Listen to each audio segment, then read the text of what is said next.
ओम नमो भगवते वासुदेवाय।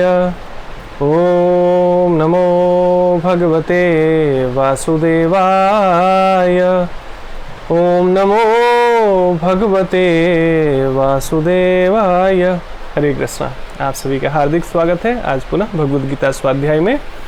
आज हम हैं भगवद गीता के 8वें अध्याय के पहले श्लोक में, जहाँ पर अर्जुन कुछ प्रश्न पूछते हैं और भगवत प्राप्ति कैसे हो भगवान धीरे धीरे उसका उत्तर देते हैं।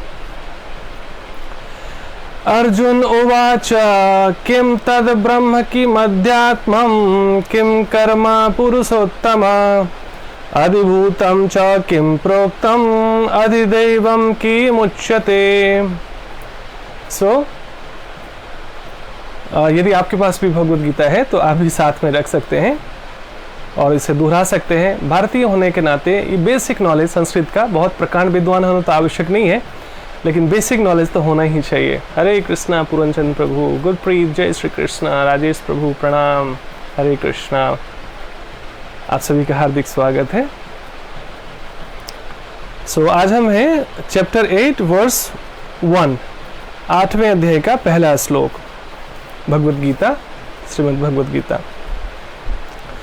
अर्जुन उवाच किम तद ब्रह्म किमध्यात्मं किम कर्म पुरुषोत्तम अधिभूतं च किम प्रोक्तम अधिदैवं किमुच्यते। शब्दार्थ: अर्जुन ने कहा, हे भगवान, हे पुरुषोत्तम, ब्रह्म क्या है। अब ये जो अर्जुन का प्रश्न है, कितना देखिए कितना साइंटिफिक है ये, कितना अच्छा है ये ज्ञान कि ये अर्जुन जो पूछ रहे हैं, हमें से कई लोगों के ये प्रश्न होते हैं, अथा तो ब्रह्म जिज्ञासा, और 10 व्यक्ति आपको गलत अलग अलग जवाब दे सकता है, लेकिन भगवान स्वयं यहाँ जवाब दे रहे हैं, भगवान स्वयं यहाँ उत्तर दे रहे हैं एक एक प्रश्न का जो अर्जुन पूछ रहे हैं। यहाँ से हम सबके भीतर भी ये प्रश्न होनी चाहिए, और यदि अभी तक इसका उत्तर नहीं मिला है तो भगवद गीता इसका समाधान है। स्वयं भगवान क्या कहते हैं धर्म के बारे में, ब्रह्म के बारे में, परमात्मा के बारे में।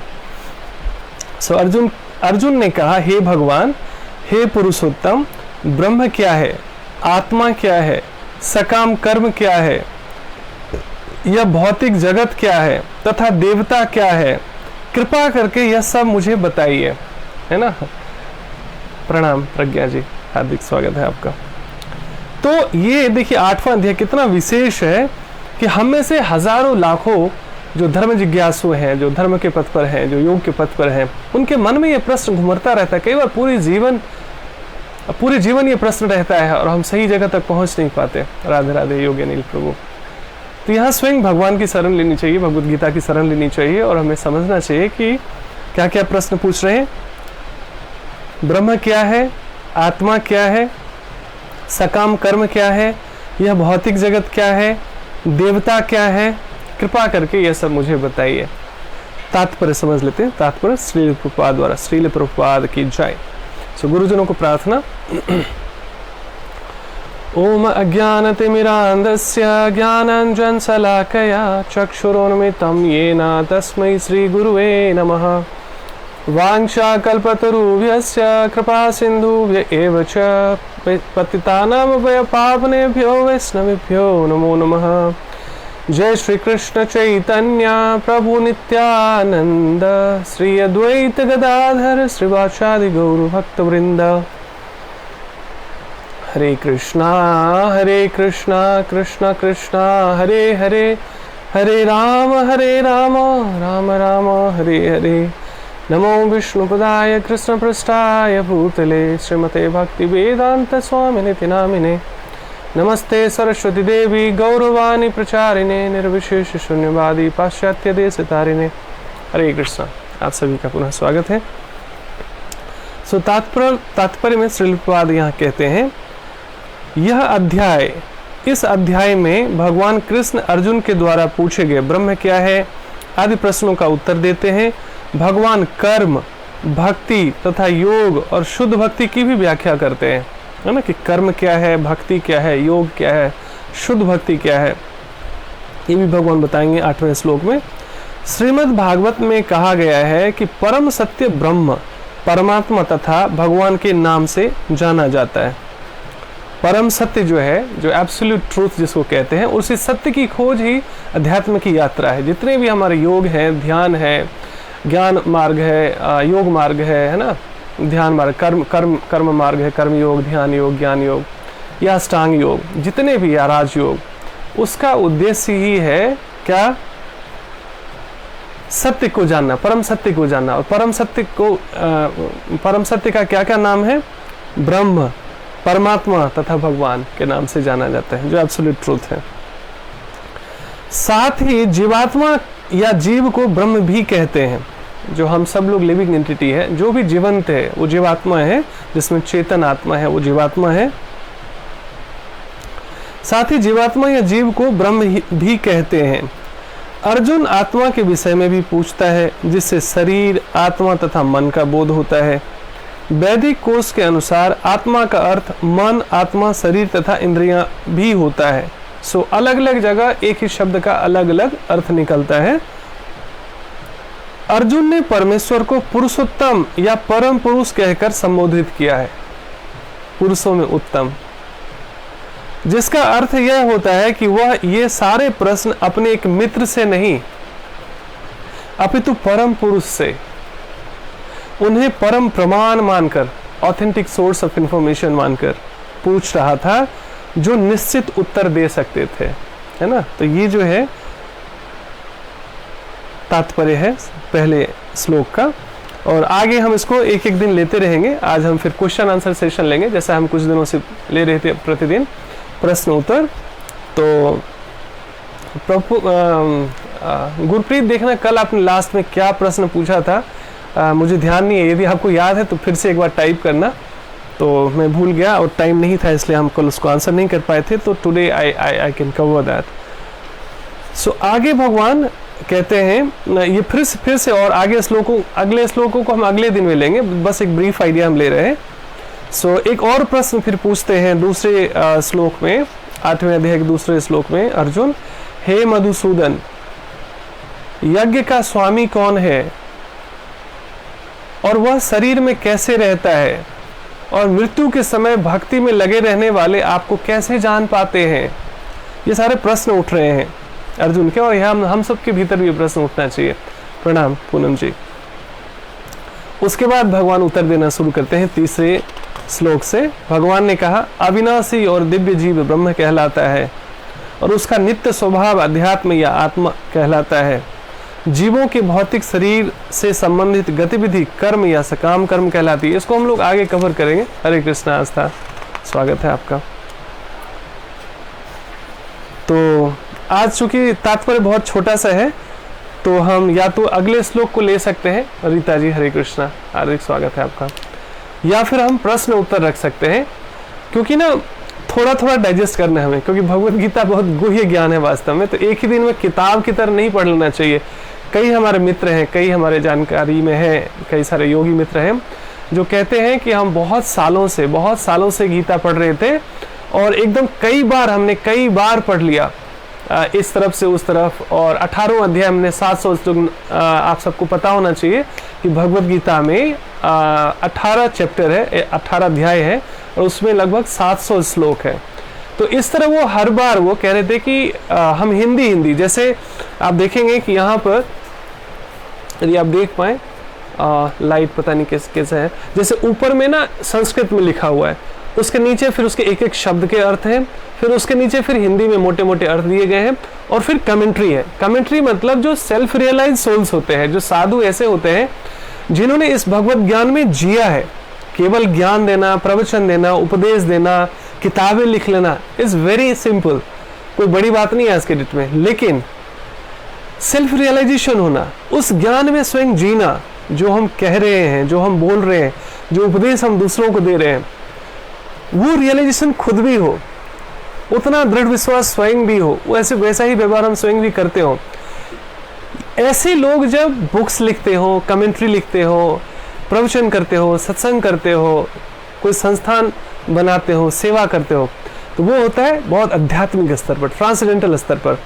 और ऐसे गुरुजनों के माध्यम से ही लोगों के हृदय में परिवर्तन आता है, क्योंकि नहीं तो ज्ञान अगर यहीं पर मस्तिष्क तक रहे तो कई बार अहंकार पैदा करता है। ज्ञान का सबसे बड़ा अहंकार है वास्तव में, अच्छे सुंदर होने का अहंकार, धनी होने का अहंकार, शक्तिशाली होने का अहंकार, ऊंचे कुल में पैदा होने का अहंकार, ज्ञान का अहंकार, नाना प्रकार के अहंकार से संसार ग्रसित है।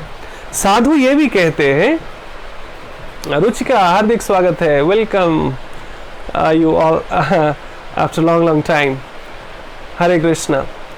सो क्या है कि सुंदर रूप मिलना, शक्तिशाली शरीर मिलना, अच्छे ऊंचे कुल में पैदा होना और बहुत धनी होना या बहुत धन होना, चाहे वो पैतृक धन हो या कमाया गया हो खुद से, और कितना कौन सा सुंदर होना भी सर, हाँ ज्ञानी होना, मतलब ये सारी चीज़ जितने भी ऑपुलेंसेज है, एक तरह का ऐश्वर्य है ये सब, जो सामान्य व्यक्ति से अलग करता है हमें। तो सामान्यतया देखा गया है कि इसका लोग दुरुपयोग करते हैं, सुंदरता का दुरुपयोग, धन का दुरुपयोग, पावर का दुरुपयोग, सत्ता का दुरुपयोग, ऊंचे कुल में पैदा होने का अपना एक अलग अहंकार, उसका एक अलग दुरुपयोग, ज्ञान का अलग दुरुपयोग। तो ये सारी चीजें वैसे मिलती तो है गुड कर्मास की वजह से, है ना। देखिए जैसे कोई व्यक्ति फर्स्ट करता है, कोई सेकंड करता है, कोई थर्ड करता है ना, कोई पास करता है और कोई फेल भी कर जाता है, तो वो केवल दोष नहीं दे सकता कि मेरे पेरेंट्स ऐसे थे या मेरे टीचर ऐसे थे, कोई सुनने वाला नहीं है। हाँ, अगर कोई टेक्निकल एरर हो तो फाइट कर सकता है बंदा, दोबारा एग्जाम दे सकता है बंदा, तो वो सांच को आंच क्या, वो तो निकल के आएगा, वो एक्सेप्शंस हो सकते हैं। लेकिन सामान्यतया एक ही पढ़ाई होती है, लेकिन हर एक बच्चों का अपना अपना रिजल्ट होता है, और हम सब जानते हैं कि ये अंतर क्यों होता है। पूजा प्रणाम। सो पूजा मैं आपको आज कहने भी वाला था कि आप ना हमारे इस लाइव सेशन में भी रहो, आपकी चूंकि बहुत रुचि है, आप ऑलरेडी एक स्पिरिचुअल सोल हो और आप बहुत पॉजिटिविटी पे स्प्रेड करते रहते हो, लेकिन मैं कभी आपको इस सत्संग में नहीं देखता था। ये भी हो सकता है आपको ये टाइम सूट ना करता था, तो आप बाद में बेशक सुनते हो, लेकिन जरूरी है, ये कॉन्शियस प्यूरिफिकेशन की जर्नी है, यात्रा। केवल ना पढ़ के बात बनती नहीं है, तो पढ़ना तो चाहिए, अच्छी चीज़ें स्वाध्याय करनी चाहिए, लेकिन सत्संग भी करना चाहिए, उसमें हम क्वेश्चन आंसर कर सकते हैं। और बेसिकली अभी हमने एक वीक लास्ट जो था, केवल हम हेल्थ के ऊपर, इम्यूनिटी के ऊपर, कोविड के ऊपर, क्वारंटीन के ऊपर, है ना, ब्रीदिंग और योगा के ऊपर क्वेश्चन आंसर ले रहे थे, इमोशनल इम्बैलेंसेस को लेकर। कोई व्यक्ति पेन में है, कोई स्ट्रेस में है, कोई डिप्रेशन में, अलग अलग कारणों से, किसी के रिश्तों में खटास है, तो हम केवल क्वेश्चन आंसर ले रहे थे। लेकिन अभी हमने फिर से रिज्यूम किया, जो हमने गीता जयंती से शुरू किया था 2020 से ही, ईश्वर की कृपा से एक ऐसी चेतना आई कि मैं रेगुलर हूँ इसमें। मैं चाहता हूँ कि मैं डेली भगवत गीता पढ़ता था, तो केवल उससे मेरा लाभ होता था। तो प्रेम और करुणा यही कहती है कि बांटने से आनंद बढ़ता है। वास्तव में आनंद का स्वभाव ऐसा है कि हम जितना बांटते हैं वो मल्टीप्लाई होता है। तो इसलिए मैंने सोचा कि फेसबुक मित्र जो है वो भी क्यों ना इसका लाभ उठाएं और उससे प्रेरणा मिले, तो कोई एक व्यक्ति के जीवन में भी फिर से स्वाध्याय शुरू हो जाए, सत्संग शुरू हो जाए और उनके जीवन में मुस्कुराहट बढ़ जाए। तो समझिए कि बल्ले बल्ले, पंजाबी में कहावत है ना, बल्ले बल्ले वो कहते हैं जब बहुत लोग खुश होते हैं, तो सो विन विन सिचुएशन हो जाता है ये हम सब के लिए। सो हमेशा आप लोगों का, आप सभी का स्वागत है कि आप 2 से 3, मैं ये भी जानता हूँ कि सब कुछ सूट नहीं करता होगा ये टाइम, दैट इज ट्रू, लेकिन अच्छी बात ये है कि बाद में जब ये अपलोड हो जाता है वीडियो, तो हम अपने कंफर्टेबल टाइम पे सुन सकते हैं। एक सेकेंड,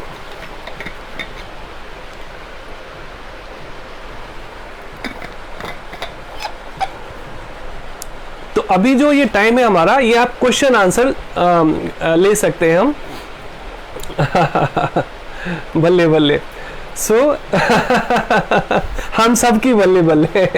पता है क्या, सही में बल्ले बल्ले ना, जो गॉड कॉन्शियस हो गया ना, जो ट्रूली गॉड कॉन्शियस है ना, एक्चुअली उसके लाइफ में बल्ले बल्ले होता है अनकंडीशनली। उसके जीवन में सुख हो, दुख हो, मान हो, अपमान हो, दिन हो, रात हो, लाभ हो, हानि हो, they are always God conscious. जो हमेशा इस भावना भावित है ना, उसके लाइफ में एक्चुअली हर समय में बल्ले बल्ले रहता है। नहीं तो सब कुछ रहते हुए भी व्यक्ति स्ट्रेस, डिप्रेस्ड हो जाता है, टूटा हुआ रहता है, उदास हो जाता है, अनफॉर्चुनेटली। सो उन सब के लिए हमें प्रार्थना भी करनी चाहिए और साथ साथ मोटिवेशन स्प्रेड करनी चाहिए। रानी जी, हरे कृष्णा, स्वागत है आपका। तो मैं कह रहा था कि जितने भी ऑम्प्लेंसेज है, धनी होना, सुंदर होना, पावरफुल होना, ये गुड कर्मा के रिजल्ट की वजह से है। भाई बच्चे ने पढ़ा है तभी तो लगातार हर एक कक्षा में फर्स्ट सेकेंड पोजीशन आ रही है ना, ऐसे तो सबका नहीं आ जाता। तो इसका मतलब क्या है कि ये जो भी अच्छा रिजल्ट है, धनी कुल में पैदा होना या धन का दो ही चीज, धन में दो ही चीजें होती है, या तो कोई ऐसे परिवार में जन्म लेता है जो बहुत रिच होते हैं, बहुत ऑपुलेंसेस होती है जहां पर, या कोई व्यक्ति बहुत गरीब परिवार में जन्म लिया हो लेकिन अपने कर्म के वजह से, पुरुषार्थ की वजह से और उसके अपने कर्मांश की वजह से, क्योंकि मेहनत तो देखिए बहुत सारे लोग करते हैं लेकिन सब तो सफल नहीं हो पाते ना, तो कुछ और भी है, लॉ ऑफ कर्मा भी काम करती है। लेकिन इसका मतलब ये नहीं कि सब कुछ हम लॉ ऑफ कर्मा पे छोड़ दें और कर्म कुशलता भूल जाए और कर्मठता और हार्डवर्क को इग्नोर कर दें, ऐसा नहीं है। लेकिन ये सारे जो रिजल्ट्स है ये गुड कर्मा के रिजल्ट है। तो एक तो मैक्सिमम 99% चांसेस हैं कि लोग इसका दुरुपयोग करते हैं, मिसयूज करते हैं, नंबर 1। दूसरी बात, इन जिनके पास भी ये है, दुनिया में 99% लोग इनसे ईर्ष्या करते हैं, इनसे द्वेष करते हैं, इनको पसंद नहीं करते, है ना। किसी भी सुंदर व्यक्ति को लोग मुंह पे भले तारीफ कर दे लेकिन पीठ पीछे ईर्ष्या होती है। ये मानव जनित कमजोरियां हैं, ये स्वाभाविक कमजोरियां हैं। धीरे धीरे इन कमजोरियों से जैसे जैसे हम आध्यात्मिक चेतना में जीना सीखते हैं तो इन कमजोरियों से दूर होते हैं। कब? जब हमें सत्य का बोध होता है कि भाई कोई धनी हुआ है उसके अपने कर्माज है, किसी को सुंदर रूप मिला है उसके कर्माज है, किसी को बहुत विद्वता मिली उसके कर्माज है, किसी को अच्छे कुल में घर में जन्म मिला उसकी वो है उसके अपने कर्माज है, कोई बहुत पावरफुल है हर फिजिकली या फिर सोशली या जिस तरीके से भी उसके अपने ऐसे कर्माज हैं। उससे हमें ईर्ष्या नहीं करनी चाहिए, क्योंकि जब तक भगवान का स्टैंप नहीं लगता है ना, जब तक भगवान इसको सैंक्शन नहीं करते ना, ये चीज उसको मिल नहीं सकती थी। पहली बात तो उसको स्वीकार कर लेना।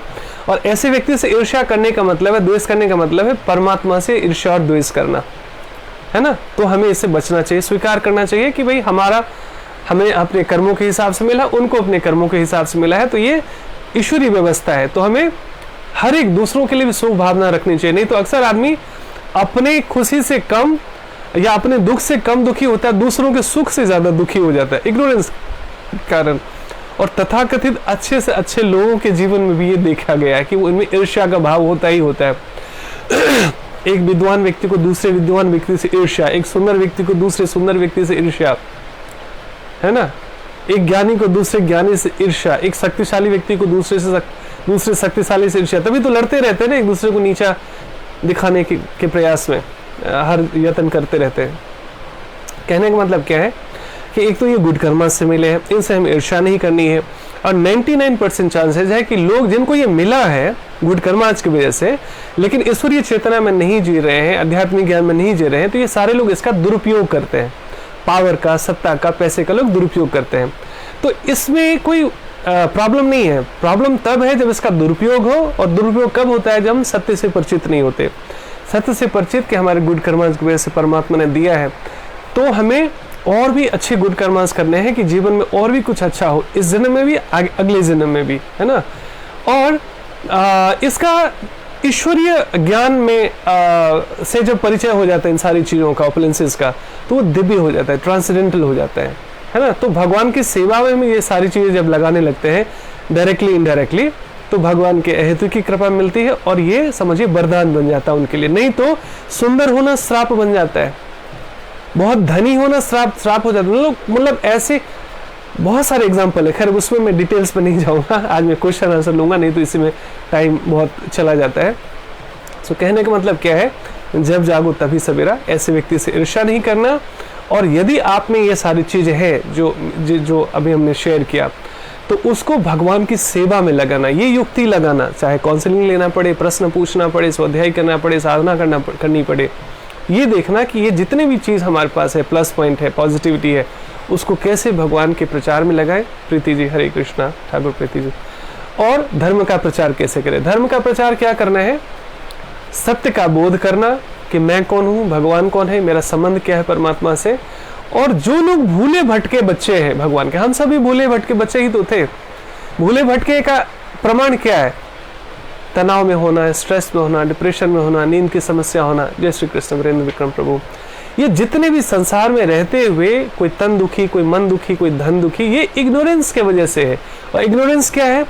हमें अपने स्वयं का पहचाने नहीं। केवल हमने अपनी पहचान कर लिया कि मैं स्त्री हूँ, मैं पुरुष हूँ, मैं भारतीय हूँ, मैं ये हूँ, मैं वो हूँ, मैं इस भाषा को, इस जाति को, इस धर्म का हूँ। ये देहात्म बुद्धि है, ये बॉडी कॉन्शियसनेस है या पीपल कॉन्शियसनेस है। मैं सच्चिदानंद आत्मा हूँ, केवल मैं हार मांस का बना हुआ शरीर नहीं हूँ, परमात्मा का ही बच्चा हूँ, उन्हीं का अंश हूँ। असली धाम, असली घर मेरा अलग है, आध्यात्मिक लोक है। यहाँ संसार में मैं अपने कर्मों को भोगने के लिए और इस जीवन से, इस कष्टों से मुक्ति के लिए ये नाव मिला है। ये शरीर को नाव कहा गया है। जैसे नदी पार करते हैं ना, नदी पार करने के बाद कोई सर पे ढोता नहीं है नाव को नदी में छोड़ के आगे निकल जाता है। वैसे ही जीवन और मृत्यु का जो दो किनारा है नदी का, तो ये शरीर रूपी नाव से हम पार करते रहते हैं, है ना। और जब यात्रा पूरी हो जाती है तो इस नाव को, यानी शरीर को भी छोड़कर चले जाते हैं। तो कब किसका नंबर आएगा ये तो परमात्मा का हाथ में है, कर्म का नियम जाने। लेकिन जब तक इस नाव में बैठे हैं तो उस नाव में छेद ना हो, पानी ना बढ़े, ध्यान रखना पड़ेगा ना, क्योंकि इसी नाव से हमें पार करना है। लेकिन नाव से पार करने के बाद फिर नाव को ढोना नहीं है, यही आध्यात्मिक ज्ञान है। लेकिन जब तक नाव में है, पूरी हिफाजत, पूरी सुरक्षा, तो अच्छे से खान पान देना, हेल्दी डाइट देना, डस्टबिन नहीं बनाना, इसको योगासन, प्राणायाम, ध्यान इत्यादि करना, जो मैं प्रतिदिन बता रहा हूँ। डर के ही सही मुझे अच्छा लगता है। मेरे ना कुछ, मैंने शायद बताया भी था आप लोगों को कि इसलिए ना इसी रीता जी इसी समझ के कारण मृत्यु का भी भय नहीं करते वास्तव में, है ना। यही एक सच्चाई है। नहीं तो रोना धोना चलता रहता है। अरे जो यात्री है उसने केवल नाव छोड़ा है ना, उसकी कभी मृत्यु नहीं होती, उसकी यात्रा अनुभव चलती रहती है आत्मा की। सो वी आर, है ना, हम लोग एक्चुअली में वही यात्री हैं वास्तव में। संसार में यात्रा के लिए पथिक यात्री की तरह आए हैं। और एक धर्मशाला है ये हमारा शरीर भी, और ये घर भी, जिसको हमने अपना मान के इसमें चिपकाव कर लिया है। यही दुख का कारण बन जाता है। लेकिन एक दो दिन में ये ना डाइजेस्ट नहीं होता। सो लगातार चरई बीती चलते एक दिन हम इस पथ के अच्छे पथिक बन जाते हैं। हम भटकते नहीं हैं, डाइवर्ट नहीं होते। और आप बिना मार्गदर्शक के कोई भी यात्रा तय नहीं कर सकते। आपको पूछना पड़ेगा ये रास्ता वहां जाता है कि नहीं जाता है।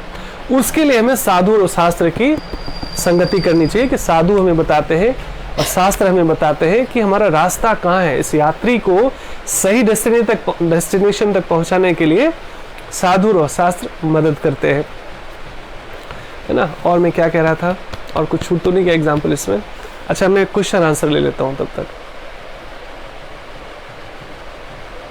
सो अभी भी आप लोग रुचिका, आप भी you can ask any question related to your health, emotions, relationship, worries, any question you can ask, और आप उसको कमेंट में लिख सकते हैं। ये सबके लिए है और मैं उसको आंसर करने का प्रयास करूंगा। अभी मेरे पास है आधा घंटा है, सो इसमें हम लोग क्वेश्चन आंसर कर सकते हैं। और आपके एक प्रश्न पूछने से कई और लोगों को भी उत्तर मिलता है इसका। So my family members are not at all spiritual. I am not saying they are negative, but they always put me also into their things, so I try to avoid as much as I can, but sometimes things are knocks me off, so how I'll be not part of them. All right, ठीक है. So Gurpreet है क्या कि जैसे मैं जितने दिन से आप सुन रहे हो, मैं एक चीज़ रिपीट कर रहा हूँ कि वास्तव में हम सब इंडिविजुअल सोल हैं, और जितने भी हमारे माता पिता हैं, हमारे परिवार है, हमारे कर्मों के हिसाब से असेंबल कर दिया गया है। जैसे कंप्यूटर बनता है ना, तो अलग अलग पार्ट्स को ना असेंबल किया जाता है। कीबोर्ड्स है, मॉनिटर है ना, सीपीयू है, अलग अलग चीज़ें जो है उसको अलग अलग पार्ट्स को असेंबल करके एक कंप्यूटर बन जाता है। वैसे हमारा परिवार बना हुआ है और हम सब उस परिवार के अलग अलग हिस्से हैं, उससे एक परिवार बनता है, एक फैमिली बनती है। लेकिन वास्तव में हम सब इंडिविजुअल सोल हैं और अपने आप में पूर्ण है, क्योंकि पूर्ण के ही अंश है, तो पूर्ण का अंश भी पूर्ण ही होता है ना। तो पिछले जीवन से हमारी यात्रा चल रही है, तो जरूरी नहीं कि आपके पेरेंट्स को, आपके फैमिली को, आपके फ्रेंड्स को भी ऐसी ही रुचि हो जैसे आपकी रुचि है। ये आपकी यात्रा है, आप भाग्यशाली हो। मैं अपने अनुभव से कह सकता हूँ कि जब तक हमारा पूर्व जन्म का कुछ न कुछ ऐसा पुण्य नहीं रहता, तो धर्म में रुचि नहीं होती, योग में रुचि नहीं होती, ज्ञान में रुचि नहीं होती, और बाकी जितने भी बाह्यात बेकार की चीजें उस सब में बहुत रुचि होती है ना। इसलिए लोग नशा करते हैं, व्यभिचार करते हैं, जुआ खेलते हैं, मतलब सारे बाह्यात करते हैं। मतलब क्या है, उनके ना उनकी ऐसी यात्रा नहीं, उनका ऐसे पुण्य जमा नहीं है, इसलिए उनको रुचि नहीं होती अच्छी चीजों में। इसलिए हर एक व्यक्ति को धार्मिक नहीं बनाया जा सकता, ये हमेशा ध्यान रखना। भगवान स्वयं, देखिए एक्चुअली क्या सही क्या गलत, क्या करना चाहिए क्या नहीं करना चाहिए, भगवत गीता से बढ़िया कोई रेफरेंस हो नहीं सकता। भगवान कहते हैं प्रेम और करुणा में लोगों को बदलने का प्रयास जरूर करो, लेकिन ये जिद मत कर बैठो कि वो व्यक्ति बदल ही जाएगा, या जैसा मैं चाह रहा हूं वैसा ही हो जाएगा। यहां पर अच्छे से अच्छे व्यक्ति फेल हो जाता है, यहां पे अच्छे से अच्छे व्यक्ति परेशान हो जाता है। तो आप देखेंगे कई पेरेंट्स बड़े धार्मिक होते हैं और बच्चे बिल्कुल नालायक, एकदम राक्षसी प्रवृत्ति के, उल्टा सीधा खाने पीने वाले, व्यवहार करने वाले। तो कई बार आश्चर्य लगता है कि भाई इतना अच्छा संस्कार मिला है, इतने अच्छे माता पिता धार्मिक हैं, वाकई अच्छे हैं, और बच्चे ऐसा निकलता है। तो वास्तव में ये कैरी फॉरवर्ड हो रहा है अपने अपने कर्मों के लेन देन की वजह से, असेंबल करके किसी को ऐसे पेरेंट्स, किसी को ऐसे पेरेंट्स, किसी को ऐसे पेरेंट्स के यहाँ पर कुरियर कर दिया जाता है, तो वहाँ हमारा जन्म हो जाता है। कई ऐसे पेरेंट्स हैं जिनको बिल्कुल दूर दूर तक कोई रुचि नहीं है, न धर्म में, न योग में, न सत्संग में, सारा उल्टा पुल्टा, बैड वर्ड्स नहीं यूज करना चाहिए, लेकिन समझ लिए राक्षसी प्रवृत्ति कहते हैं, साधु के शब्दों में अगर ब्लंटली बोला जाए तो राक्षसी प्रवृत्ति, खाना पीना, मांसाहार, नशा, उल्टा सीधा, एवरीथिंग इन बैड मैनर्स। लेकिन उनका बच्चा कोई गुरप्रीत जैसा भी हो जाता है मतलब सॉरी टू योर पेरेंट्स, और किसी के लिए ये निंदा नहीं है, बस लाइटर नोट पे हम एक एग्जांपल दे रहे हैं ताकि हमको सहजता से समझ में आ जाए सांसारिक उदाहरण से, कि कई ऐसे पेरेंट्स होते हैं जिनकी दूर दूर तक योग में, धर्म में, सत्संग में दूर दूर तक रुचि नहीं होती है, और बच्चे का बहुत रुचि होता है, उसको योग में लगा होता है, उसको सत्संग में लगा होता है, वो मंदिर गुरुद्वारे जाना चाहता है, वो साधु संग करना चाहते हैं, वो गीता और गुरु ग्रंथ साहिब पढ़ना चाहते हैं। तो होता क्या है, हर एक पेरेंट्स, मैं भारतीय पेरेंट्स की बात कर रहा हूँ, बाहर का तो मुझे ज़्यादा अनुभव नहीं है, बच्चा थोड़ा धर्म कर्म करे ना तो बड़ा अच्छा लगता है कि देखो मेरा बच्चा ना सही रास्ते पे जा रहा है। लेकिन वही बच्चा अगर ज्यादा धर्म कर्म करने लगे, ज्यादा योग ध्यान करने लगे, ज्यादा सत्संग सुनने लगे, तो वही घबरा जाते हैं, डर जाते हैं, अरे कहीं ये बाबा जी ना बन जाए, कहीं ऐसा ना हो कि ये शादी ना करे, क्योंकि माता पिता का दुनिया का सबसे अंतिम लक्ष्य होता है शादी हो जाए, बस शादी हो जाए, हम गंगा नहा लेंगे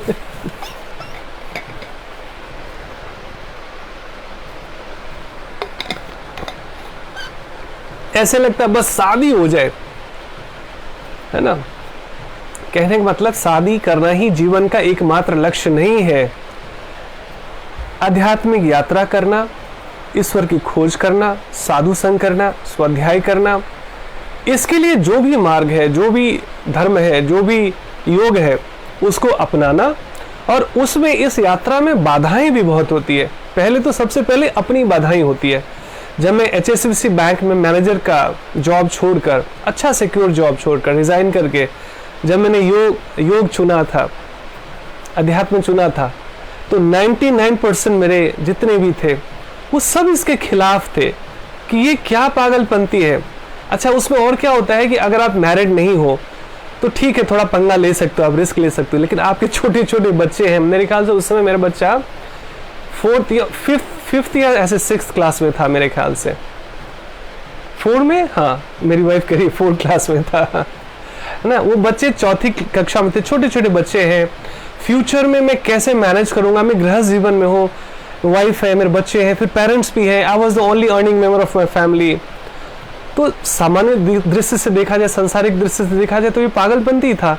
ये क्या कर रहे हो तुम, एक अच्छा बैंकिंग, एक तो लोगों को ढंग का जॉब नहीं मिलता, and HSBC bank is a good bank actually. वहाँ पर ना समझिए गवर्नमेंट बैंक की तरह लोग बड़े सिक्योर रहते हैं, सब सुविधाएं होती है। लेकिन मैं हार्ड वर्किंग भी था, एवरीथिंग वाज गोइंग वेल, लेकिन मेरे अंदर से कॉल आ रही थी कि मैं इसके लिए बना ही नहीं हूँ। ऐसे लग रहा था मैं ट्रैप हो गया, मैं ऐसा काम कर रहा हूँ जिसमें मेरी कोई इंटरेस्ट ही नहीं, कोई रुचि नहीं है, है ना। तो धीरे धीरे 2010 में मैंने रिजाइन किया, और शायद ये ईश्वर की चेतना होती है, एंड मैं भगवान का धन्यवाद करता हूँ, केवल उन्होंने ही मुझे हिम्मत दिया। मेरे जीवन में बहुत ज़्यादा स्ट्रगल था, बहुत ज़्यादा, यद्यपि उसको भी बहुत ज़्यादा इसलिए नहीं कहूँगा क्योंकि मेरे से ज़्यादा संसार में स्ट्रगल करने वाले लोग हैं, है ना। दुनिया में कितना गम है, मेरा गम कितना कम है, दुनिया को देखा तो मैं अपना गम हो गया, ये शुरू से ही मेरी फिलॉसफी रही है। मेरे ख्याल से मेरे जीवन में केवल एक मेरी वाइफ थी, she was the only supporter, और सबसे ज़्यादा पंगा वहीं पे होता है, वाइफ ही लड़ पड़ती है बुरे वक्त में। तो ही पहचान होती है अपनों की। तो she was the only person in my life, she supported me, कि अगर आपको आत्मा से ऐसे आवाज़ आ रही है तो आप उसको फॉलो कीजिए, आप भूल जाइए उसको। पता नहीं कैसे एक उम्मीद थी, क्या था, भगवान पे भरोसा था या मेरे पर विश्वास था कह सकते हैं। मेरे पेरेंट्स को भी हमेशा से विश्वास रहा है, क्योंकि मैं एक रिस्पॉन्सिबल बच्चा रहा हूँ शुरू से ही, मतलब हमेशा डिसिप्लिन, है ना, हमेशा डिसिप्लिन रहा हूँ शुरू से ही। थोड़ा बदमाश था, नोटी था, मतलब मैं माँ को बहुत तंग भी करता था, मुझे याद है मैंने माँ को बहुत सताया हुआ है। लेकिन जैसे जैसे मैं समझदार हुआ, 10th में 12th में आते थे, मैं बहुत रिस्पॉन्सिबल बच्चे के रूप में, पता नहीं ईश्वरीय चेतना थी, तो मैं माँ की बहुत फिर हेल्प भी करने लगा था और everything was going well. Father के लिए भी मेरा अच्छा इमेज था, सोसाइटी में भी, फ्रेंड्स एंड फैमिली में भी एक अच्छा इमेज था, he is a nice person, he is a nice guy. लेकिन ये डिसीजन के बाद सब हंस रहे थे कि ये क्या पागलपंती, ये क्या कर लिया इसने। डायरेक्ट मुझे कोई ज़्यादा सामने सामने बोल नहीं पाता था, क्योंकि कहीं ना कहीं हम पर हमारी एक इमेज थी और अच्छा भरोसा भी था कि भाई चलो ये जो बंदा कर रहा है ठीक ही कर रहा है। करते करते करते करते कई बार ऐसा हुआ कि मुझे पुनः शायद मुझे जॉब करनी पड़ेगी या पुनः मुझे वापस आना पड़ेगा, क्योंकि आप अपने लिए कष्ट झेल सकते हैं, बच्चों का आप प्रॉब्लम नहीं देख सकते। यदि आपकी वजह से उसको कोई भी थोड़ा सा भी अगर रति भर भी प्रॉब्लम होता है, तो मेरे इन लॉज ने भी खाली मेरे ब्रदर इन लॉ ने, he has help me a lot, मतलब उस समय को, है ना, बुरे वक्त में आपका कोई साथ देता है तो आप कभी भूलते नहीं हैं। सो ये ईश्वरीय योजना थी, मैं संघर्ष करता रहा और एक दिन भगवान को लगा ना ये बंदा लगता है हार नहीं मानने वाला, ये बड़ा जिद्दी लड़का है। तो फिर धीरे धीरे लालच का तो अंत नहीं होता, मैं बहुत ज्यादा पैसा नहीं कमाता, लेकिन जामे कुटुंब समय, है ना, लालच का तो देखिए ना, जिसके पास जितना तो भी हाय कर रहे, लेकिन जामे कुटुंब समय इतना मिल जाता है मेरे को, है ना, गृहस्थ जीवन चलाने के लिए जितना भी है। और मैं तो भगवान से प्रेयर करता हूँ कि धीरे धीरे मेरे बच्चे अपने पैर पे खड़े हो जाना, तो मैं फुल फ्लेज में ना, विदाउट एनी फीस चार्ज एक बड़ा सा आश्रम बनाओ, उसमें लोगों को बुलाओ, 10-10 दिन का कोर्स हो, लोग वहाँ रिफ्रेश होके जाएं, सारे, कोई भी दुनिया स्ट्रेस डिप्रेशन में कोई रहे ही नहीं, बल्कि यहाँ से ये ट्रेनिंग लेके योद्धा जाए तो सोसाइटी में, फैमिली में सबको हैप्पीनेस की ट्रेनिंग दें और दुनिया सब खुश हो जाए, है ना। So that is all my dream. आप लोग भी सपोर्ट कर सकते हो उसमें मुझे, है ना, जिस तरीके से आप करना चाहें। सो एनीवे, मैं कहाँ चला गया, हाँ, तो गुरप्रीत की बात पर आता हूँ। सो गुरप्रीत क्या है कि ये आपकी यात्रा है, इसलिए पेरेंट्स की कोई दोष नहीं, किसी की गलती नहीं। जैसे देखिए प्रहलाद महाराज थे, प्रहलाद महाराज एग्जाम्पल है, हालांकि मैं जानता हूँ कि वैसे हमारे पेरेंट्स इतने विलन नहीं होते बड़े जितने कि हिरण्यकशिपु थे। प्रहलाद महाराज को सोचिए ना, हिरण्यकशिपु कहता है मुझे भगवान कहो, गुरुकुल में उसको ऐसी शिक्षा दिलाई गई कि हिरण्यकशिपु ही भगवान है, विष्णु भगवान नहीं है। लेकिन उनको नारद जी की शिक्षा मिल गई थी कयादु उनके माता के घर में ही, तो वो भगवान को भगवान मानते थे और इतने निर्भीक थे। और एक दिन आपको पता है कि उनके लिए भगवान खंभे फाड़ कर आते हैं और उनके पिता का वध करते हैं। और वो भक्त का क्या लक्षण होता है, भगवान से वरदान मांगता है, हे प्रभु आप मेरे पिता को क्षमा कर दीजिए, इनका उद्धार कर दीजिए, वैसे ही इन्होंने बहुत पाप किया है, लेकिन आप यदि बाकी मुझ पर प्रसन्न है। तो ये डिवोटी का प्रेयर होता है वास्तव में। इसलिए हमें अपने पेरेंट्स के लिए भी प्रे करना चाहिए कि हे प्रभु ये मेरी यात्रा है। सो ये फाइट, इसलिए काउंसलिंग की बहुत जरूरत होती है, नहीं तो धर्म के मार्ग पे भी, अध्यात्म के मार्ग पे भी हम एक्चुअली भटक जाते हैं। We all need some guidance at some point of time to time. So है क्या कि अपने ऐसे पेरेंट्स के लिए हमें प्रे करना चाहिए कि उन्होंने हमें संसार में आने में मदद की, उन्होंने मुझे हेल्प किया, उनसे हमारे कर्मा से लेन देन है। और सभी लोग आध्यात्मिक हो जाएंगे, सभी लोगों को योग ध्यान में लगा होगा, सभी लोग धार्मिक हो जाएंगे। देखो अपने है ना धर्म के नाम पर हर एक, चाहे हिंदू मुस्लिम सिख ईसाई जितने भी लोग हैं ना, बस फॉर्मेलिटी चल रही है, बस पूजा पाठ घंटी अगरबत्ती, बस। कॉन्शियस प्यूरिफिकेशन के लिए प्रशिक्षण की आवश्यकता होती है। इसको 0.1% ही पूरे संसार में ऐसे लोग हैं जो इसकी जरूरत समझते हैं। और यही कारण, मैं बार बार एक चीज रिपीट करता हूँ, यही कारण है जब कॉन्शियस प्यूरिफिकेशन से, प्रॉपर ट्रेनिंग से लोग नहीं गुजरते, इसी कारण तथाकथित भगवान को मानने वाले भी दुखी हैं, डरे हुए हैं। नहीं तो भगवान को मानने वाला व्यक्ति कभी भयभीत होगा क्या, कभी चिंतित होगा क्या, कभी असुरक्षित अनुभव करेगा क्या?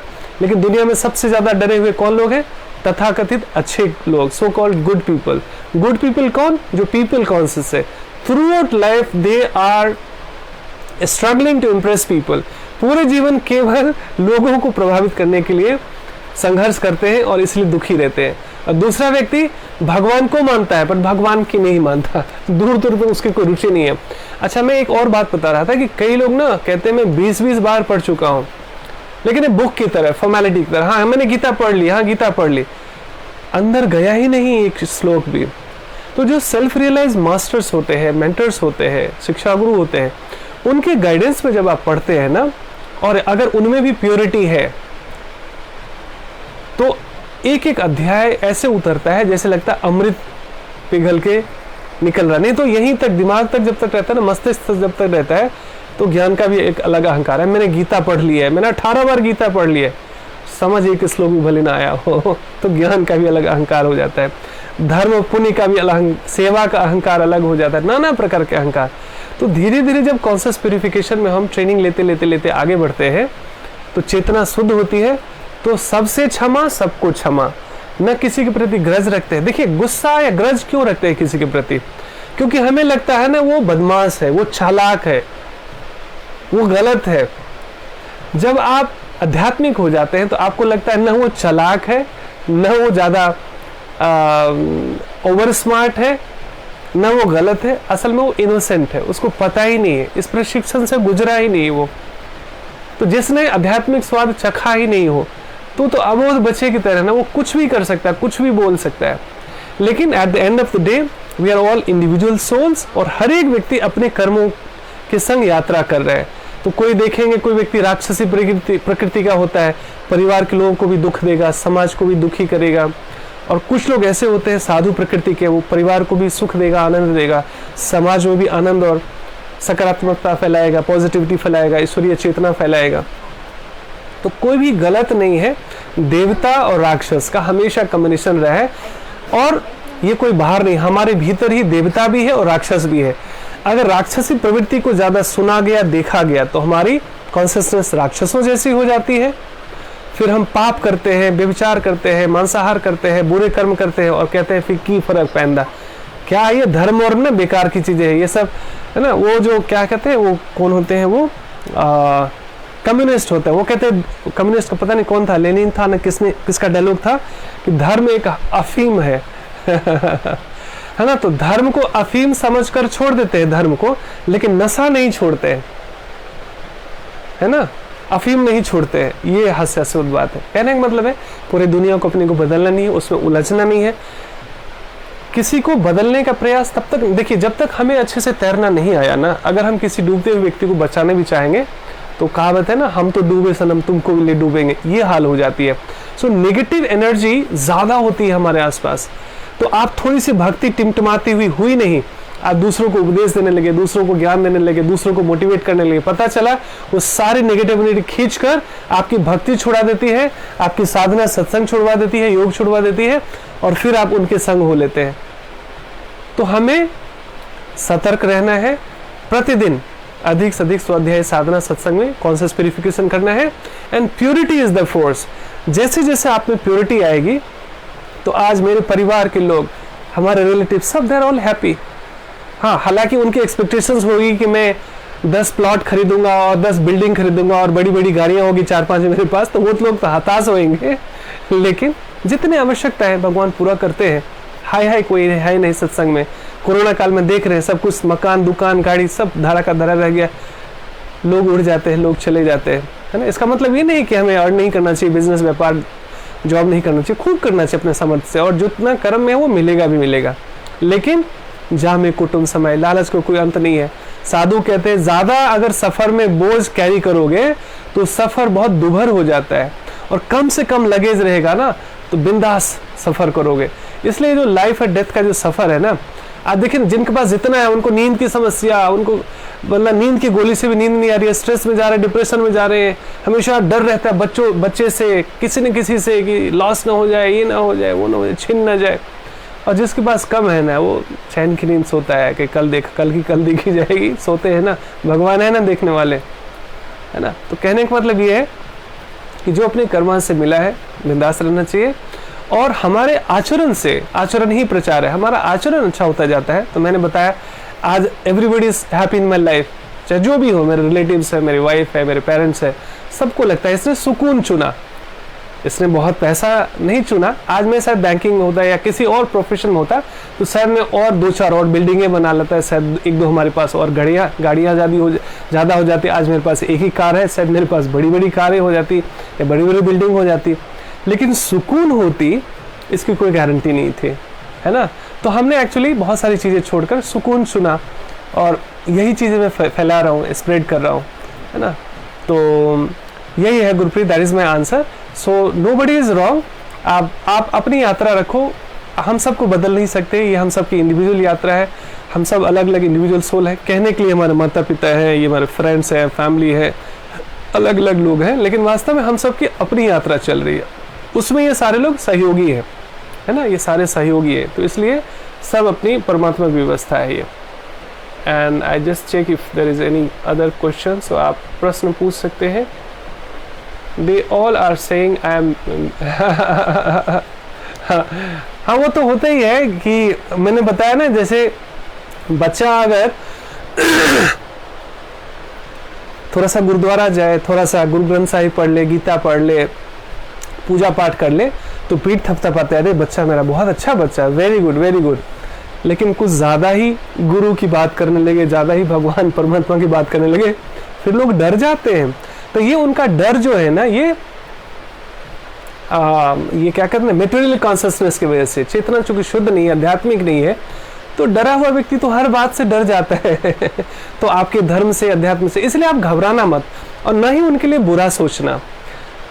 देखिए, हर एक व्यक्ति अबोध है, इनोसेंट है। जिस दिन सच में हम ये बात दिल से मान लेते, स्वीकार कर लेते हैं, माफ करना आसान हो जाता है दूसरों के लिए, दूसरों को, है ना। नहीं तो ग्रज बना रहता है। मैंने देखा 20-20 साल से लोग स्पिरिचुअल प्रैक्टिस कर रहे हैं, प्रॉपर काउंसलिंग नहीं हुई, केवल सुन रहे, प्रॉपर काउंसलिंग नहीं हुई, तो ग्रज रखते हैं, है ना, कभी स्त्री के प्रति, कभी पुरुष के प्रति, कभी पेरेंट्स के प्रति, कभी पड़ोसी के प्रति।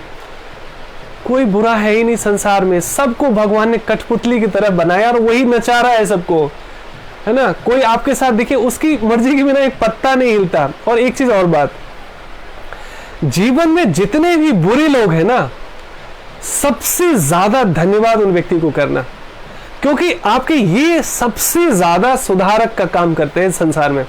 हमारी चेतना कितनी शुद्ध हो गई है, आध्यात्मिक प्रगति कितनी हुई है ना, इनको तो ना एकदम बार बार प्रणाम करना चाहिए। ऐसे लोगों को तो कोटि कोटि गले लगाकर धन्यवाद करना चाहिए कि हमारे जीवन में आने के लिए आपका हार्दिक धन्यवाद, क्योंकि आप दुख न देते, आप मुझे तकलीफ न देते, आप मेरे लिए बुरे शब्द का व्यवहार ना करते, तो शायद मैं धर्म से और अध्यात्म से जुड़ ना पाता।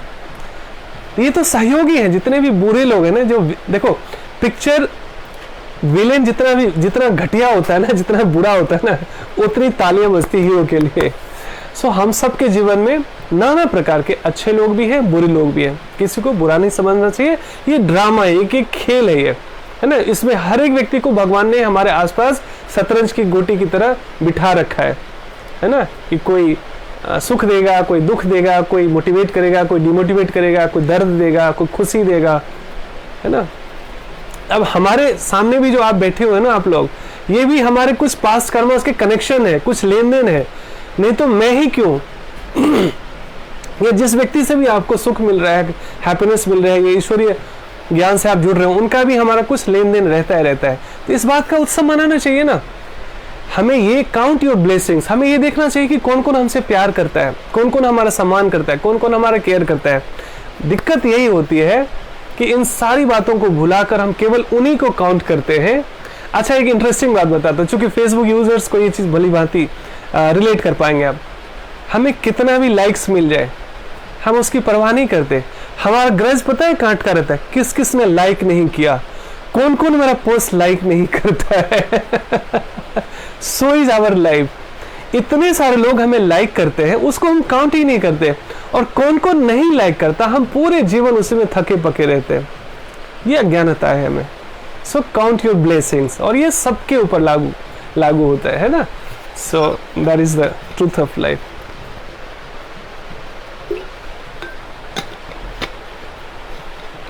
That is the reality of life.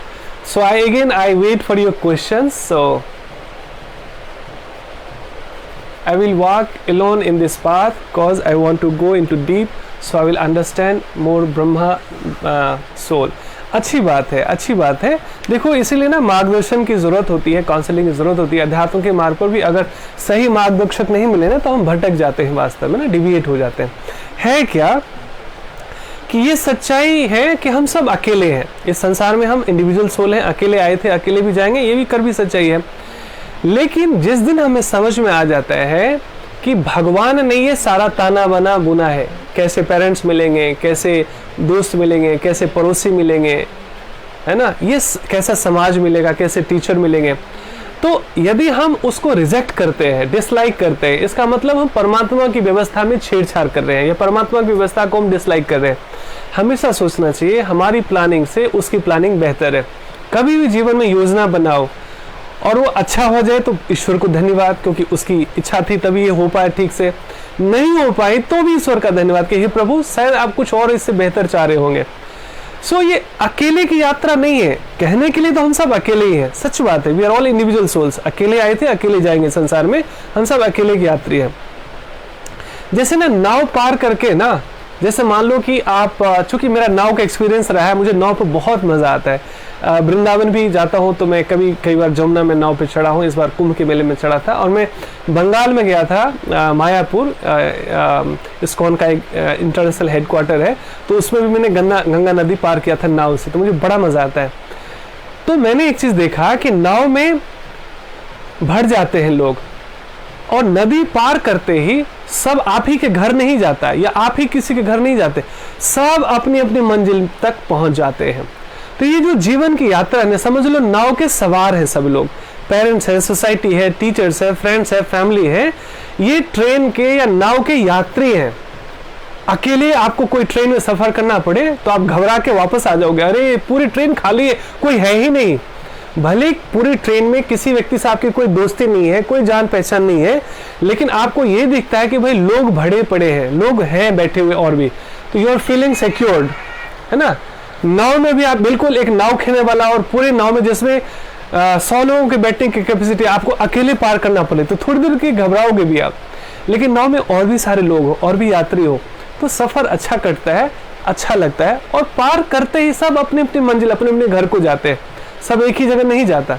वैसे ही जीवन का ये नाव है, जितने भी सवारी हैं ये हमारे संगी साथी हैं, फ्रेंड्स एंड फैमिली है, पेरेंट्स हैं, पड़ोसी हैं, तो मजा है इसमें। साथ में कोई है अकेला ही अपनी डेस्टिनी, लेकिन इस तरह से यात्रा अच्छा कट जाता है। तो जीवन में ये सोचना चाहिए कि सब भगवान के ही अंश हैं। भगवान कहते हैं गीता में, ममैव अंशः जीव लोका जीव भूत सनातना, भगवान के ही सारे अंश हैं, नॉट ओनली ह्यूमन बीइंग। पेड़ पौधों से भी हमारी संस्कृति, क्यों पेड़ों की हम पूजा करते हैं, कि उसके बिना हमारा जीवन संभव नहीं है। तो दुनिया इसको कहती है अंधविश्वास, हम कहते हैं कृतज्ञता का भाव। हम धन्यवाद करते हैं उस पेड़ को जो हमें जीवन देता है, लकड़ी देता है, फल देता है, फूल देता है, सांस लेने के लिए ऑक्सीजन देता है। क्यों ना हम पूजा करें इसकी। नदी की पूजा करते हैं, जल देवता कहते हैं, क्योंकि जल के बिना भी जीवन नहीं है। वायु की हम पूजा करते हैं, अग्नि की पूजा करते हैं, ये हमारी संस्कृति है ना। सो अकेले का जीवन कोई जीना नहीं है। फैक्ट यही कि हम सब अकेले हैं, this is hard truth of life, hard fact of life. लेकिन ये सतरंगी दुनिया, अलग अलग सभी लोग, सभी देखो, सभी हम जैसे हो जाएंगे ऐसा पॉसिबल नहीं है। और पूरी दुनिया का कलर केवल व्हाइट हो जाए या केवल ब्लैक हो जाए या केवल ग्रीन, तो दुनिया बोरिंग हो जाएगी। दुनिया सतरंगी है, रेनबो की तरह है, इंद्रधनुष की तरह रंग बिरंगी है। कोई काला है, कोई पीला है, कोई हरा है, कोई ब्लू है, कोई स्काई कलर का है। ये खूबसूरत बनाता है जिंदगी को। तो सभी लोग हम जैसे ही हो जाएंगे ऐसी अपेक्षा नहीं करनी चाहिए। सो कोई दिक्कत नहीं है। धीरे धीरे इस आध्यात्मिक यात्रा में हम प्रगति करते हैं ना, तो हम देखते हैं कि सब प्रीडिस्टाइंड है, सब भगवान की योजना है। और हमें किसी से आसक्त भी नहीं होना और किसी से घृणा भी नहीं करना। कहते हैं राग द्वेष से मुक्त रहना। राग मतलब किसी से इतना चिपक मत जाना, किसी घर से, मकान से, किसी व्यक्ति से या सर्टिफिकेट से या डिग्री से या प्रेस्टीज से, कि उसके बिना लगे अरे देयर इज नो लाइफ।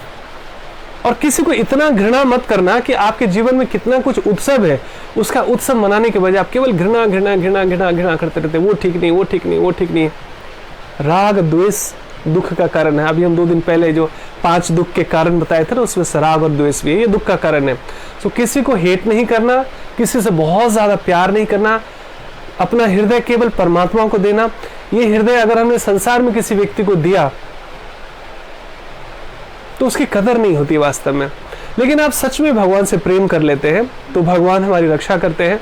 फिर हमारे जीवन में ऐसे लोग आते हैं जो कुछ हमें दुख देते हैं, कुछ सुख देते हैं। जो दुख देते हैं उनका भी योगदान है हमारे जीवन में, प्रगति में। वो हमें मजबूत बना कर जाते हैं।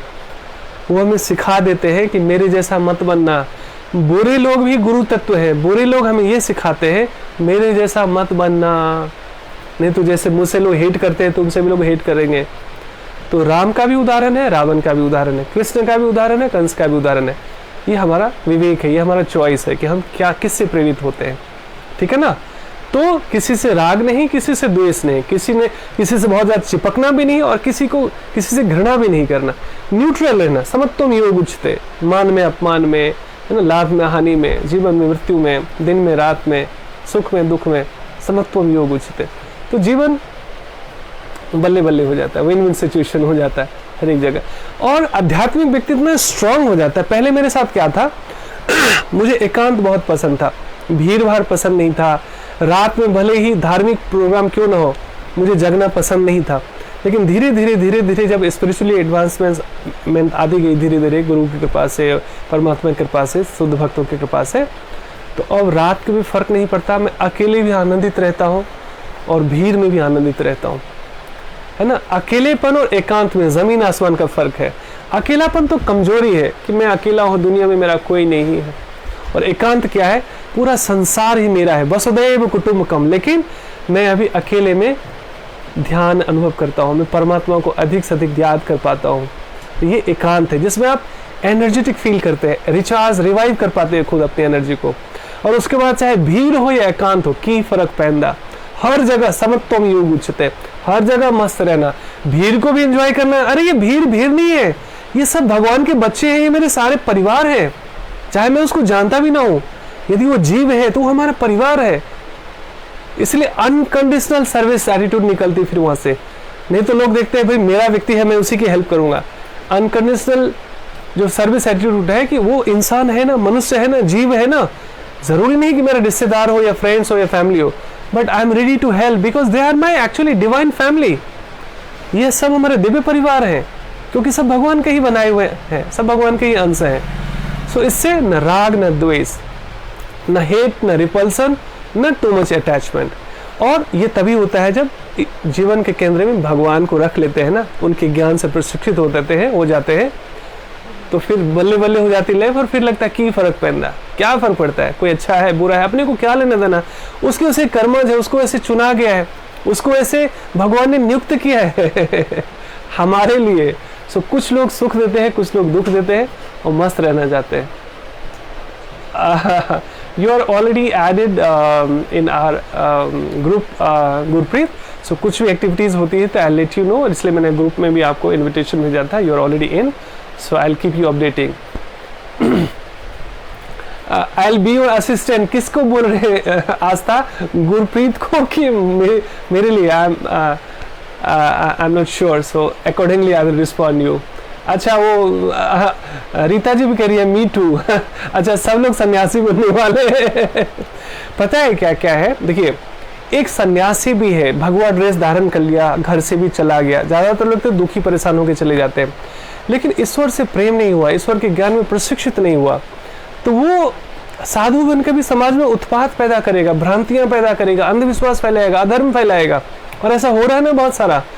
लेकिन आप गृहस्थ में रहो चाहे सन्यासी रहो, अकेले रहो चाहे गृहस्थ परिवार में रहो, जो व्यक्ति गॉड कॉन्शियस हो गया, जो ईश्वरीय ज्ञान में प्रशिक्षित हो गया, उसकी हर एक जगह बल्ले बल्ले हो जाती है। चाहे वो हिमालय पे जाएगा तो भी बल्ले बल्ले, और गृहस्थ जीवन में रहेगा तो भी बल्ले बल्ले।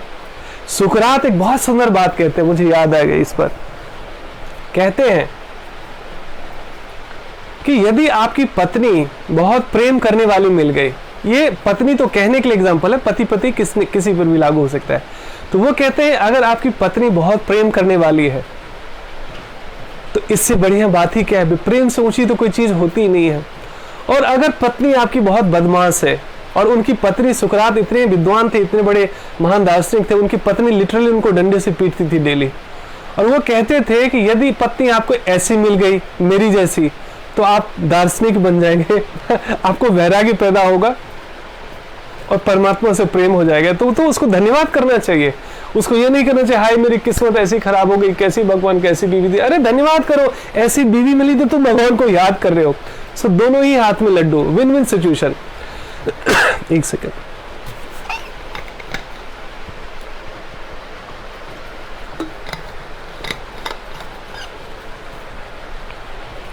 अगर पति या पत्नी से प्रेम हो, प्रेम प्राप्त हो, बहुत अच्छी, कई लोग बहुत ब्लेस्ड होते हैं कि उनकी कपल, उनकी जोड़ी बहुत अच्छी होती है, अपने कर्माज होते हैं, अच्छी जोड़ी है, तो उनके जीवन में प्रेम रहता है, वो इरिटेशन में नहीं रहते, गुस्से में नहीं रहते, हेट नहीं करते, ग्रज नहीं रखते।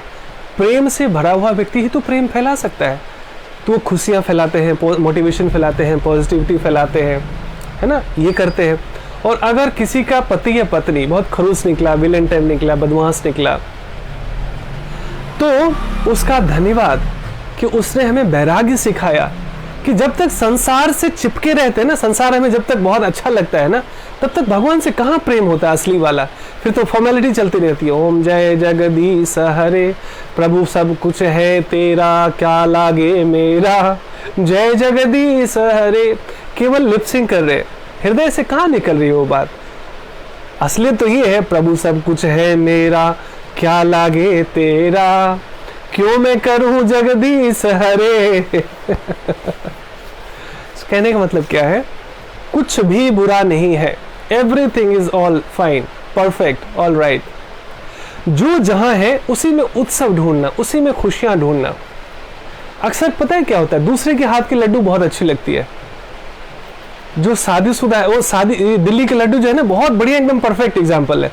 जिसने खाया वो भी पछताया, दिल्ली के लड्डू, और जो नहीं खाया वो भी पछताया। ऐसा ही है शादी भी, वास्तव हर एक रिश्ते, है ना। तो कहने का मतलब ये है परमात्मा से प्रार्थना करनी चाहिए, ध्यान में बैठना चाहिए और परमात्मा से प्रार्थना करनी चाहिए, प्रभु मुझे मार्गदर्शन दीजिए, मुझे नहीं पता, मैं आपका ही बच्चा हूं ना, मैं अबोध हूं, मैं ज्ञानता से भरा हुआ, मुझे कुछ पता नहीं है, please guide me into right direction. अस्तोमा सदगमया, है ना, असत्य से सत्य की ओर प्रेरित करो हे प्रभु। तमसोमा ज्योतिर्गमया, तमस जो अंधकार है उससे मुझे ज्ञान रूपी प्रकाश के तरफ प्रेरित करो हे प्रभु, है ना। मृत्योमा अमृतम गमया, जो सांसारिक रूप से जो अज्ञानता रूपी मृत्यु है उससे मुझे ज्ञान रूपी अमृत की तरफ प्रेरित करो हे प्रभु। ऐसे सच्ची प्रार्थना जब करते हैं ना, और मैं दावे के साथ कह सकता हूँ जितने लोग भी इस प्लेटफॉर्म पे हैं, आपकी आध्यात्मिक यात्रा है, नहीं तो 5 मिनट भी आप टिक नहीं पाते यहाँ पर, है ना। सो ऑलरेडी आपकी यात्रा चल रही है और हम सब पथिक हैं इस यात्रा में, कोई आगे है कोई पीछे है, लेकिन मंजिल एक ही है, परमात्मा का प्रेम प्राप्त करना, परमात्मा का ज्ञान प्राप्त करना, जीवन में आनंद और प्रेम से पूरित होना और इसी ज्ञान और आनंद को फैलाना, यही जीवन का लक्ष्य होना चाहिए वास्तव में, है ना। तो ये चीज़ है। Thank you so much Gurpreet, thank you for your feedback. हाँ बिल्कुल ठीक बात है, अगर अच्छा मिला तो बहुत थोड़ा प्रेम पूर्ण रहता है व्यक्ति, और कुछ कोई गलत मिल गया तो यस रीता जी, तो वैराग्य पैदा होता है। I will start from today, thank you to all, yes. So आंखें नहीं खुलती उन लोगों के बिना और सही रास्ता नहीं मिलता। ठीक बात है, ठीक बात है। और हम सब भाग्यशाली हैं कि हम सब के जीवन में भगवान ऐसे लोग की व्यवस्था करते हैं जो हमारी आंखें खोल सके, जो हमारे आंखों का पर्दा, अज्ञान का पर्दा हटा सके।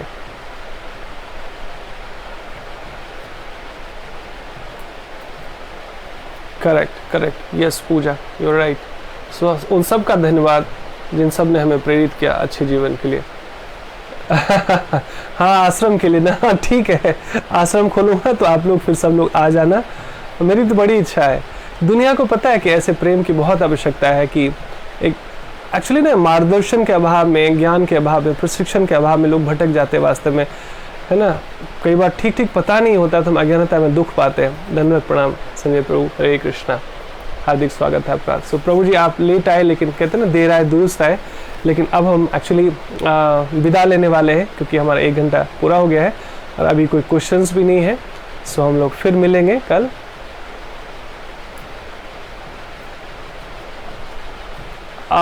नहीं Gurpreet, I am happy that you are asking so much questions. आपकी वजह से तो इतने लोगों को आंसर मिलता है।